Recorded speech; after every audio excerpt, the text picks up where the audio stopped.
అనడానికి ఏం మాట్లాడతాడు? కేసీఆర్ నువ్వు రా అసెంబ్లీకి, లేదు నీ కాయలు కూడా ముచ్చట్టింటానుక. పిల్లలు అడిగితేనే మీకు జవాబు చెప్తలేరు, పిల్లలు అడిగితేనే చెప్తలేరు. ఉన్నదన్నాడు నిలబెడితే అనుకుంటా నీకెందుక బాధ?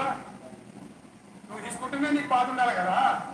వేసి పేరుతో నిలబెడతా ఉన్నాను అసెంబ్లీలో.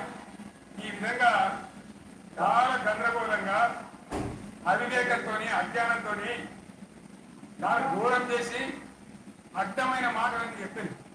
దాంతో మనం కూడా ఘోరవారైపోయినాం. తీర్థం పోదాం తిమ్మక్క అంటే వారి గుళ్ళే మనం సల్లే ఆ డబ్బు తెచ్చింది. మరి మనం కూడా ప్రజలు కూడా ఆలోచన చేయాలి. ఆవేశం కాదు. గాడులకు కట్టేసి బలకు పార్లమెంట్ వస్తాయా?